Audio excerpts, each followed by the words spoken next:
धर्मराज युधिष्ठिर बोले, हे जनार्दन, फाल्गुन माह के कृष्ण पक्ष की एकादशी का क्या नाम है तथा उसकी विधि क्या है? कृपा करके आप मुझे बतलाइए। श्री भगवान बोले, हे राजन, फाल्गुन मास के कृष्ण पक्ष की एकादशी का नाम विजया एकादशी है।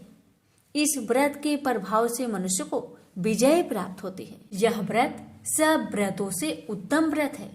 इस विजया एकादशी की महात्म्य के श्रवण व पठन से समस्त पाप नाश को प्राप्त हो जाते हैं।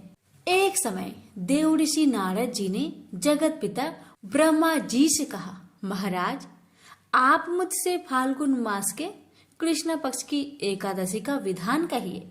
ब्रह्मा जी कहने लगे कि हे नारद, विजया एकादशी का व्रत पुराने तथा नए पापों को नाश करने वाला है। इस विजया एकादशी की विधि मैंने आज तक किसी से भी नहीं कही। यह समस्त मनुष्य को विजय प्रदान करती है।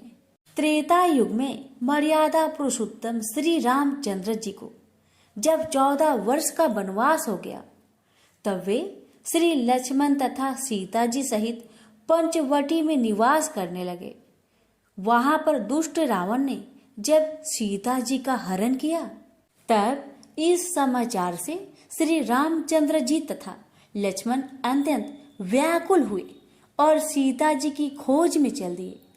घूमते घूमते जब वे मरणासन जटायु के पास पहुंचे, तो जटायु उन्हें सीता जी का वृत्तांत सुनाकर स्वर्ग लोक चला गया।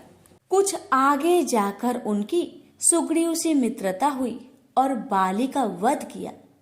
हनुमान जी ने लंका में जाकर सीता जी का पता लगाया और उनसे श्री रामचंद्र जी और सुग्रीव की मित्रता का वर्णन किया। वहां से लौटकर हनुमान जी ने भगवान राम के पास आकर सब समाचार कहे। श्री रामचंद्र जी ने वानर सेना सहित सुग्रीव की सम्मति से लंका को प्रस्थान किया। जब श्री रामचंद्र जी समुद्र से किनारे पहुंचे, तब उन्होंने मगरमच्छ आदि से युक्त उस अगाध समुद्र को देखकर लक्ष्मण जी से कहा कि इस समुद्र को हम किस प्रकार से पार करेंगे।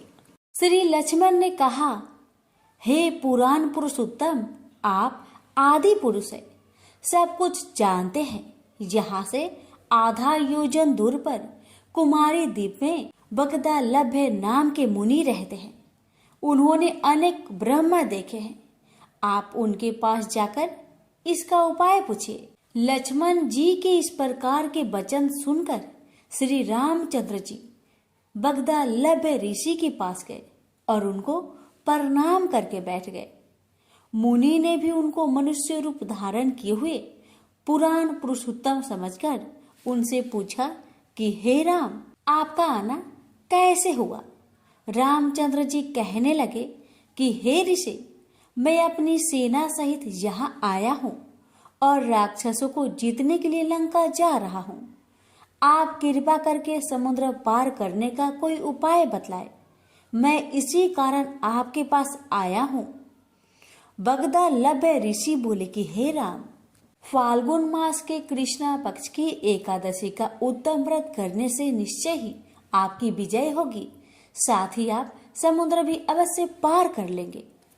इस व्रत की विधि यह है कि दशमी के दिन स्वर्ण, चांदी, तांबा या मिट्टी का एक घड़ा बनाए।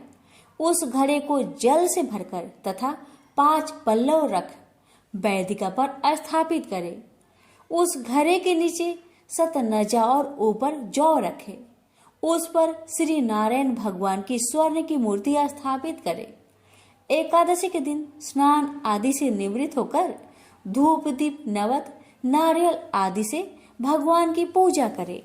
तत्पश्चात घड़े के सामने बैठकर दिन व्यतीत करे और रात्रि को भी उसी प्रकार बैठे रहकर जागरण करे। द्वादशी के दिन नित्य नियम से निवृत्त होकर उस घड़े को ब्राह्मण को दे दे। हे राम, यदि तुम भी इस व्रत को सेनापतियों सहित करोगे तो तुम्हारी विजय अवश्य होगी। श्री रामचंद्र जी ने ऋषि की कथा अनुसार इस व्रत को किया और इसके प्रभाव से दैत्यों पर विजय पाई।